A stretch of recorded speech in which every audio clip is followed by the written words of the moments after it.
Papa. Cerita ya. Cerita ya. Halo Mama, halo Papa, selamat datang di channel kami Cerita Ya. Cerita tentang ayah dan seputar spektrum autismenya. Ini adalah family vlog yang akan bercerita tentang perkembangan anak kami bernama Ayah yang tumbuh dengan autism spectrum disordernya. Vlog ini juga akan membahas seputar autisme dari sudut pandang ilmiah dengan bahasa yang mudah, berbagi pengalaman seputar pengasuhan anak autis, dan informasi penting lainnya yang semoga bermanfaat untuk Mama, Papa, dan teman-teman semua. Terima kasih sudah berkenan menonton vlog kami. Ciao Bella, Ayah sayang kalian semua. Selamat menyaksikan ya. Kuy. Barunya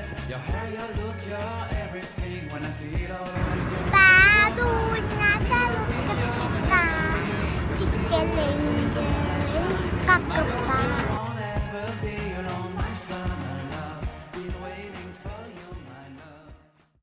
Assalamualaikum warahmatullahi wabarakatuh. Halo Mama, halo Papa. Kita ketemu lagi di Cerita Ya.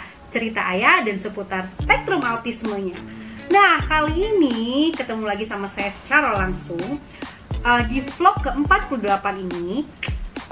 Oke, kita akan bahas tentang kecemasan masa depan pada orang tua dengan gangguan spektrum autisme di pandemi COVID-19 ini. Panjang juga ya judulnya. Oke. Nah, buat teman-teman yang udah follow Instagram saya di @istianindia, pasti udah sering banget ngeliat yang ini. Nah, ini adalah poster yang juga bekerja sama dengan Peduli ASD. Saya pribadi dan seorang teman, Mbak Nure, kita lagi bikin satu penelitian dengan tema kecemasan orang tua. Nah, kebetulan bagian saya itu dapat kecemasan masa depan. Nah, saya pengen tahu nih secara data, secara risetnya ya, seberapa besar sih prevalensi dari kecemasan masa depan orang tua, terutama di kondisi pandemik ini dengan anak berkebutuhan khusus. Nah, kali ini saya akan agak sedikit membahas ke situ. So, Mama, Papa, kuy. Jangan lupa subscribe dulu ya. Nah, oke. Pada nanya nih, gimana sih kondisi sekarang pandemik gitu? Ini saya sambil buka laptop ya. Pandemik ini kan bikin orang tua itu kayak resah gundah gulana karena keterbatasan kita dalam pelayanan terapi. Nah, yang tadinya orang-orang dengan gangguan orang-orang tua dengan gangguan autisme, anak gangguan autisme itu mengalami kecemasan secara umum ya, karena aduh anak saya autis, nanti gimana ya sekolahnya, gimana ya nanti, apakah dia bisa bekerja, apakah bisa mandiri dan lain-lain. Itu kan memang sudah ada ya, pastilah hampir semua ada. Nah, apakah itu meningkat menjadi kecemasan masa depan karena adanya pandemik ini atau enggak? Nah, itulah isi dari penelitian saya. So, jika Mama Papa yang belum ngeklik ini bit.ly/kecemasan masa depan, silahkan diklik. Nanti kita akan mengasihkan sesuatu merchandise atau souvenir yang bermanfaat insya Allah. Tapi isi dulu, insya Allah bermanfaat banget. Nah, oke, kecemasan itu kenapa sih muncul ya? Karena ternyata nih teman-teman, saya mundurin laptop saya dulu. Iya, pada rangkaian penelitian yang dilakukan oleh Wen Zhuzhou pada timnya tahun 2019 yang menyatakan ternyata 80,2% ibu dengan anak ASD mengalami gangguan kecemasan. 80,2%. Dan 72,5% dalam populasi yang lain mengalami depresi. Oh my god. Dan 67,1% cemas plus depresi. Itu adalah fakta dari riset yang dilakukan tahun 2019 oleh si Bapak atau Ibu Wen Zhuzhou ini ya. Nah, selain itu juga ada data juga di sini yang menunjukkan bahwa kecemasan apa aja sih yang muncul gitu. Jadi kan orang tuh kayak ngelihat sebenarnya orang tua dengan ASD itu melihat kecemasan apa aja. Yang pertama adalah kecemasan terkait masa depan. Aduh, anak saya nanti bisa hidup mandiri nggak ya, bisa jatuh cinta nggak ya, bisa berkeluarga nggak ya. Terus yang kedua adalah pendidikan dan karir anak. Terus yang ketiga, siapa yang akan bersama anak saat ia tumbuh dewasa, apalagi kalau orang tuanya udah nggak ada. Itu pasti kecemasan yang kayaknya banyak terjadi seperti itu. Nah, ini ada beberapa penelitian terkait kecemasan orang tua. Yang pertama adalah Omar Al-Farisi ya, kayaknya orang Timur Tengah gitu. Dia dari 220 sampel penelitiannya menyatakan 45,9% orang tua mengalami gangguan kecemasan. 48,6%-nya dari ayah dan sisanya adalah dari ibu. Oleh karena itu, ibu lebih beresiko mengalami gangguan kecemasan dibanding ayah. Kenapa? Ya karena ibu lebih berperan langsung kepada anak dengan kondisi ASD. Nah, gejala psikis yang muncul tuh biasanya merasa lelah, sulit untuk menerima kondisi anak, dan mudah kecewa terhadap keadaan. Ntar slide-nya saya taruh di sini ya. Oke, nanti bisa di capture.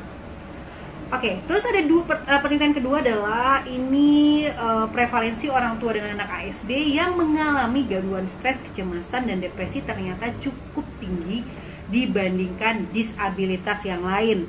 Nah, hal tersebut dalam penelitiannya Bu D. Elizabeth, di situ disampaikan bahwa 243 ibu dengan anak berkebutuhan khusus yang mereka teliti, 65% orang tua dengan anak ASD mengalami gangguan psikologis.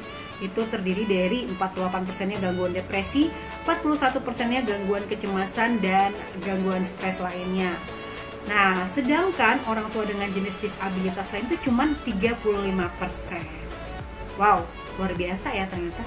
Terus juga di penelitian ketiga disampaikan juga di sini orang tua dengan anak ASD lebih beresiko mengalami gangguan kecemasan dan depresi berat dibanding orang tua non ASD. Orang tua yang paling beresiko adalah ibu karena mereka memiliki tanggung jawab pengasuhan yang lebih besar dibandingkan ayah. Hal ini yang menyebabkan ibu lebih mudah mengalami stres fisik, sakit, dan lain-lainnya. Nah, sehingga kita memang harus benar-benar aware dan peduli pada kondisi ibu anak dengan ASD. Jadi, kesehatan mental yang baik pada seorang ibu akan berdampak pada anaknya juga. Nah, itu adalah tiga penelitian-penelitian yang lagi. Ternyata nih, ibu adalah individu subpopulasi yang paling beresiko, terutama ibu dengan anak ASD. Sehingga kenapa saya tuh pengen banget melihat itu, karena ketika memang kecemasan itu tinggi, mari kita carikan solusinya. Mungkin ada konseling dan lain-lain yang bisa membantu si ibu itu. Oke, kita lanjut. Nah, pertanyaannya, mengapa sih muncul kecemasan pada orang tua dengan anak ASD? Biasanya stres secara psikologis itu juga berperan, terus juga finansial pastinya, terus juga lingkungan, penerimaan, stigma, dan lain-lain itu juga pasti mempengaruhi. Nah, terus juga apa sih faktor pemicu kecemasan orang tua tadi? Iya, ngeblur guys.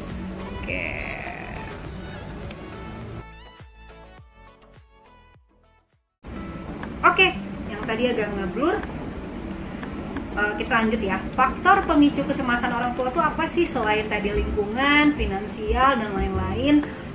Ternyata kondisi level keparahan anak itu juga mempengaruhi kecemasan. Karena kan autisme itu ada 3 level ya, level 1, level 2, level 3 berdasarkan DSM-5 yang pernah kita bahas di vlog sebelumnya.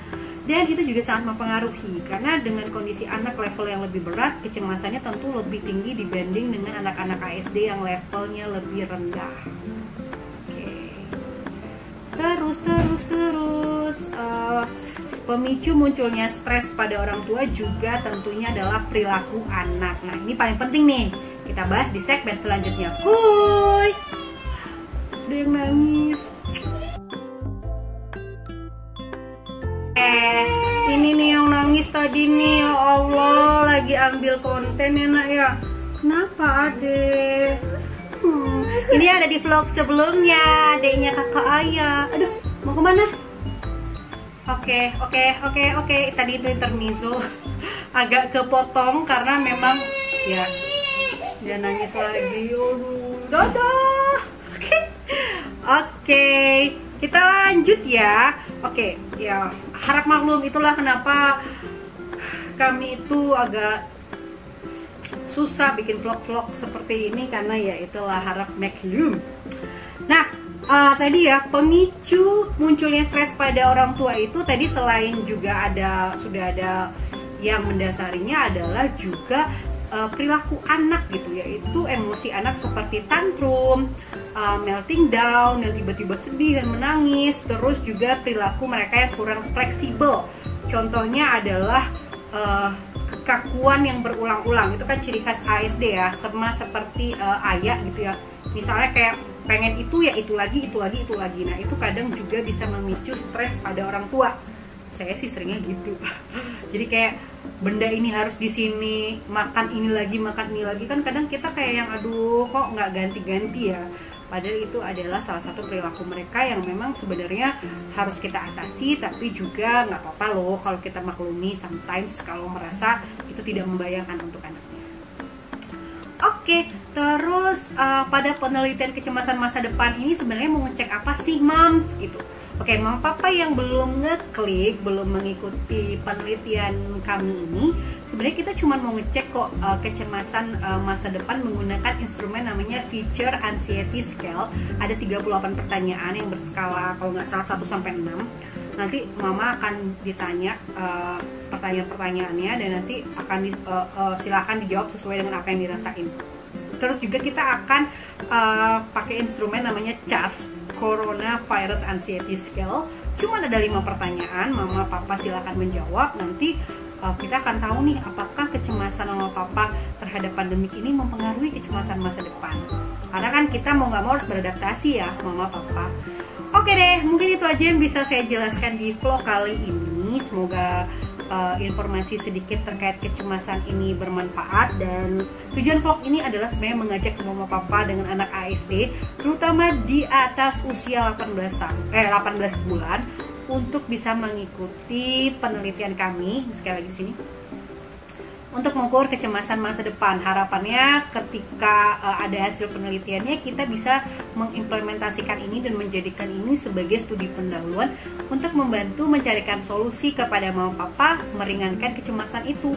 Karena orang tua yang sehat secara psikis tentu akan sangat mempengaruhi psikis anaknya juga. Nah, oleh karena itu, ikut ya riset kita.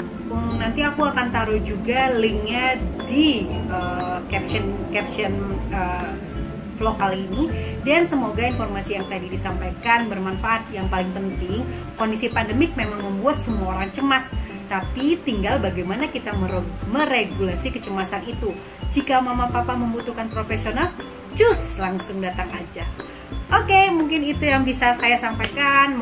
Maafkan untuk segala keterbatasan dan lain-lain. Semoga selalu membawa manfaat, dan kita ketemu di vlog-vlog selanjutnya yang insya Allah sih pengennya ini vlog 48 ya. Ya, ini vlog 48. Kalau tadi di awal saya salah, nanti diedit lewat tulisan ya. Maklum lah ya. Nanti mungkin di vlog-vlog selanjutnya sistemnya kebanyakan mungkin akan seperti ini. Kita akan sharing karena kebetulan saya juga punya banyak materi nih dari riset yang sebelumnya. Jadi mungkin kita bisa share-share dari perspektif akademisi seperti saya, seperti apa sih autisme itu. Dan yang paling penting juga adalah silahkan mama papa yang belum mensubscribe boleh mensubscribe, dan jangan lupa juga di like, komen, dan share. Semoga tayangan ini bermanfaat. Mohon maaf jika kita angot-angotan atau malas-malasan. Semoga selanjutnya kita akan produktif. Oke, terima kasih mama papa. Ya itulah biasanya closing ya, kok lupa ya, udah kelamaan nggak bikin vlog. Oke, terima kasih atas atensinya sampai akhir. Jangan lupa subscribe, dan ayah sayang kalian semua. Bye bye. Assalamualaikum warahmatullahi wabarakatuh.